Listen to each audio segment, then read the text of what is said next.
सहारा चाहिए सरकार जिंदगी। आज फरमाते हैं कि मुनाफिकीन के खुशू से बचो, मुनाफिकीन के खुशू से बचो। पूछा गया कि ये मुनाफिकों का खुशू क्या है, ये मुनाफिकीन का खुशू क्या है? तो सिद्दीक अकबर फरमाते हैं मुनाफिकीन का खुशू ये है कि जिस्म पर तो खुशू तारी है नमाज में, लेकिन अंदर दिल में खुशू नहीं है। ये मुनाफिकीन का खुशू है। और मोमिनीन का खुशू ये है कि दिल भी खुदा से लरज रहा है और बदन भी खुदा के खौफ से लरज रहा है। ये मोमिनीन का खुशू है। और ऐसी नमाजें अल्लाह के कुर्ब तक पहुंचाती है। इसलिए आज लोग, बहुत सारे लोग शिकायत करते हैं कि सैयद साहब मेरी नमाज में वसवसे बहुत आते हैं, जहन एक तरफ नहीं रहता। आसान तरीका बताता हूं, अल्लाह अकबर से लेकर अस्सलामु अलैकुम व रहमतुल्लाह तक पूरी नमाज का तर्जुमा याद कर लो। यानी जो नमाज में कह रहे हो उसको समझने की कोशिश करो कि कहते क्या हो। अल्लाह अकबर का मतलब है अल्लाह सबसे बड़ा है। इस तरह पूरी नमाज याद कर लो। तो जब तुम नमाज का तर्जुमा याद कर लोगे तो अरबी में पढ़ोगे तो उर्दू दिमाग में घूमता रहेगा, और जब दिमाग में घूमता रहेगा तो उतना आपके दिल के अंदर खुशू पैदा होती रहेगी। और फिर मेरे आका अलैहिस्सलाम ने फरमाया, बुखारी शरीफ की हदीस है, मुसलमानों जब कोई मोमिन नमाज पढ़ता है तो वो कितने बुलंद मर्तबे पर फाइज हो जाता है। अफसोस लोगों को कोई वकील बुलाए, डॉक्टर बुलाए, इंजीनियर बुलाए, वजीर बुलाए, अमीर बुलाए तो लोग कहते फुला ने बुलाया, फुला ने बुलाया, फुला ने बुलाया, अपने पास बिठाया, मुझसे बातें की। बुखारी शरीफ की हदीस है, अल्लाह के रसूल सल्लल्लाहु अलैहि वसल्लम फरमाते हैं जब तुम नमाज में रहते हो तो काबे और तुम्हारे दरमियान तुम्हारा खुदा रहता है। हुजूर फरमाते हैं काबे और तुम्हारे दरमियान वो अल्लाह जो जहद से पाक है, वो अल्लाह जो समत से पाक है, वो अल्लाह जो आने जाने से पाक है, वो अल्लाह जो ज़मान और मकान से पाक है। मेरे नबी ने फरमाया जैसा कि उसकी शान है तुम्हारे और काबे के दरमियान तुम्हारा अल्लाह होता है। इसलिए जो है जब तुम नमाज में खड़े हो तो आसमान की तरफ नजरें मत उठाया करो। नमाज में खड़े हो इधर उधर नजरें मत उठाया करो। अरे क्या ख्याल है, मैं तकरीर कर रहा हूँ, एक तालिब इल्म हूँ, आपका खातिम हूँ, आपकी जुतियां सीधी करने वाला हूँ। बोलो मैं तकरीर कर रहा हूँ, सारे लोग मेरी तरफ देख रहे हैं, कोई इधर उधर अल्हम्दुलिल्लाह नहीं देख रहा है। लेकिन मुझे हैरत है कि रब हमारे सामने हो और हम इधर देखे उधर देखे। बोलो ये रब की बेअदबी है कि नहीं है? अल्लाह रब्बुल इज्जत आमने सामने और जिहद से पाक है। लेकिन अल्लाह के रसूल ने फरमाया जब तुम नमाज में होते हो तो तुम्हारा खुदा तुम्हारे सामने होता है, काबे और तुम्हारे दरमियान तुम्हारा खुदा होता है। इसलिए सामने मत थूका करो, ऊपर नीचे आगे पीछे मत देखा करो, सजदे की जगह पर अदब से नजरें रखा करो। आका फरमाते जो नमाज में ऊपर देखे अल्लाह उसकी नजरें उचक ले, अल्लाह उसकी नजरें छीन ले। जो नमाज में इधर उधर देखता है नमाज की बरकतों से महरूम कर दिया जाता है। इसलिए नमाज में सजदेगाह पर नजर हो और कम से कम ये तसव्वुर हो कि अल्लाह हमें देख रहा है।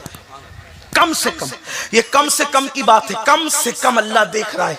और ज्यादा से ज्यादा वो तो आरिफीन जानते, सालिहीन जानते हैं, लेकिन इससे बड़ी मंजिल है अंता अब्दुल्लाह कअन्नका तरा फ़इन लम तकुन तरा फ़इन्नहु यराक। ऐसे इबादत कर गोया तू खुदा को देख रहा है। गोया, तवज्जे, ये हुजूर का फरमान है, हदीस सही है, हदीस जिब्रील बुखारी शरीफ में है। क्या? गोया तू खुदा को देख रहा है। इसका मतलब यह है कि नमाज में खुदा दिखता है तभी तो गोया तू देख रहा है।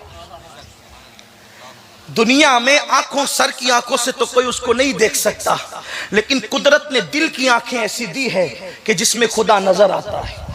इसीलिए तो कहा ना कि कान नका तरा, हालांकि कान नका की कैद है, बल्कि सूफिया तो फरमाते हैं जब इससे ऊपर की मंजिल मिलती है तो कान नका की कैद हट जाती है और यार का जलवा बेनकाब होता है। राबिया बसरी कहती है अल्लाह अकबर कहने के बाद सना उस वक्त तक पड़ती नहीं जब तक यार अल्लाह अकबर को कबूल नहीं कर लेता। सजदा करके उस वक्त तक सजदे से सर उठाती नहीं जब तक के सुभान रब्बियल आला कह के रब्बे आला का जलवा नहीं देख लेती। एक औरत का ये हौसला है, एक औरत का ये हौसला है। हम कहाँ हैं?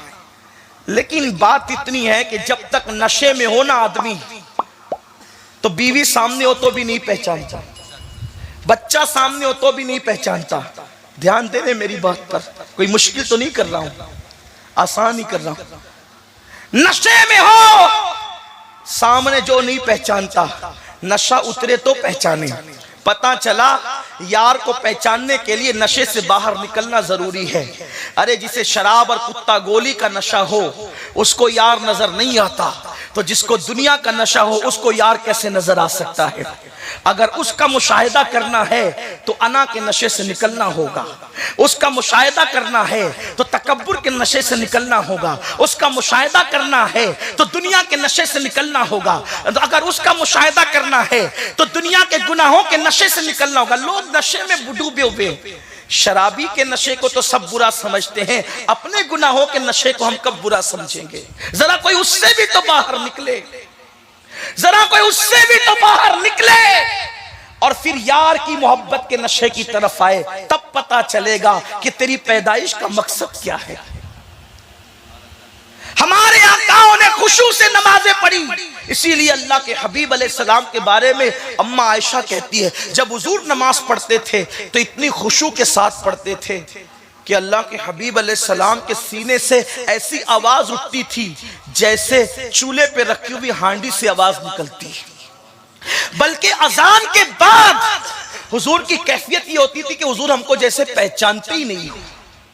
अजान के बाद आका की कैफियत ये थी जैसे पहचानते ही नहीं हो।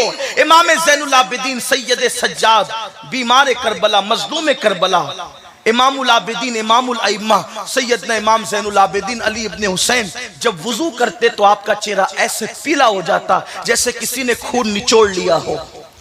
लोग कहते हैं आपका चेहरा पीला कैसे हो जाता है? फरमाते हैं तुम्हें पता नहीं वुजू के बाद किसकी चौखट पे खड़े होने जा रहा हूं, किसके दर पे खड़े होने जा रहा हूं। नमाज पढ़ने वाला खुदा से हम कलाम होता है, खुदा से बात करता है। लोगों को नमाज की अहमियत क्या पता, लेकिन कोई खुशू के साथ पढ़ कर तो देखे। तो कुरान कहता है पहली बात, पहली सिफत मोमिन की कि वो खुशू से नमाज पढ़ता है। हजरत उर्वा बिन जुबैर जिस्म में नासूर हो गया, ऐसा खतरनाक नासूर हुआ कि बहुत दर्द से तड़पते थे। लोगों ने कहा कि इसको काटे कैसे, तो कहा जब वो नमाज पढ़ेंगे तब काटेंगे। हालत नमाज में वो उज़्व काट लिया गया, हजरत उर्वा को खबर भी नहीं हुई। और मौलाए कायनात की नमाज तो बड़ी मशहूर है कि वो तीर निकालने वाला वाक़या हालत नमाज में। सैयदना दाऊद ताई नमाज में है, आग लग गई है घर में, पूरा मोहल्ला चिल्ला रहा है निकलो निकलो निकलो, और वो नमाज में है। आग बुझ गई, नमाज पूरी की, सलाम फेरा का, ये भीड़ काहे की है? हजरत दाऊद ताई इमाम आजम के शागिर्द हैं, अपने वक्त के बहुत बड़े सूफी वली बुजुर्ग हैं। फरमाते हैं ये भीड़ काहे की है, ये धुआं काहे का है? कहा हजरत आपके घर में आग लग गई थी, घर जल रहा था, हम आपको बचाने के लिए आवाज दे रहे थे और आपकी मोहब्बत में ये भीड़ जमा हुई। फरमाया अल्लाह की इज्जत की कसम मैं तो यार की बारगाह में खड़ा था, मुझे खबर ही ना हुई। ये नमाजें थी और यही नमाजें इंसान को मर्तबे तक ले जाती है। हम जो नमाज पढ़ रहे हैं बड़ी माजरत के साथ, पहले तो पढ़ते नहीं और पढ़ते तो खुशू नहीं।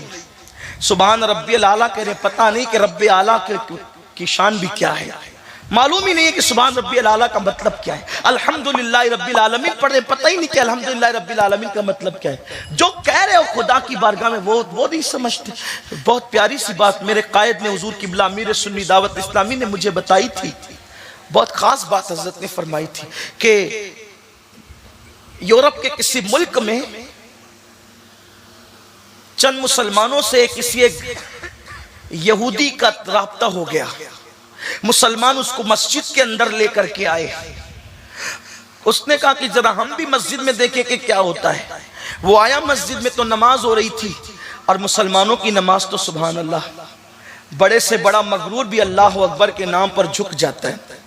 हमारा निजाम है, बहुत प्यारा निजाम है। मुसलमान लाखों की तादाद में भी हो तो अकामत के वक्त सब बगैर किसी के ऐलान के सफ में खड़े हो जाते हैं। हय्या अला सलाह हय्या अल फलाह पे अहले ईमान का मजमा खड़ा हो जाता है, जम जाता है। और अल्लाह अकबर क्या कहा, पूरे मजमे पे लाखों का तो सन्नाटा हो जाता है। अगर इस मजमे को आप अपनी माथे की आंखों से देखना चाहते हैं तो मैं कुछ किताबों की बात नहीं करता, आपको दावत देता हूँ। 10-11 नवंबर को बंबई में आ जाइए, 10-11 को मुंबई में आइए। लाखों का मजमा होता है, स्टेज से आखिरी बंदा नजर नहीं आता, वहां से स्टेज नजर नहीं आता, लेकिन एक बंदा क्या अल्लाह अकबर कह देता है, लाखों के मजमे पे सन्नाटा छारी हो जाता है। आप इसका मुशाहिदा करने के लिए आइए। बोलो आएंगे कि नहीं? कितने लोग आएंगे जरा बताएं तो सही। इससे फायदा भी होगा, मुशाहिदा भी होगा उस मजमे का, और अल्लाह वालों के दीदार भी होंगे इंशाअल्लाह। तो नमाज का निजाम देखकर वो यहूदी बड़ा मुतासिर हुआ। इमाम ने क़िरात की, कुरान पढ़ा, अल्लाह अकबर का, समी अल्लाहु लिमन हमीदा का, सबका। जब नमाज से फारिग हुआ तो उसने पूछा कि ये इमाम साहब क्या कह रहे थे, क्या पढ़ रहे थे? उन्होंने कहा हमको नहीं पता, शायद हमारे इमाम को पता हो कि वो क्या पढ़ रहे थे। शायद बेचारे इमाम साहब भी मेरी तरह कुछ रहे थे। जब उनके पास पहुंचे तो आप क्या पढ़े थे? कहा मुझे भी नहीं पता। तो उस यहूदी ने बड़ी हसरत के साथ कहा कि मुझे हैरत है, जो कौम अपने अल्लाह को कहती है उसको पता नहीं कि वो कहती क्या है।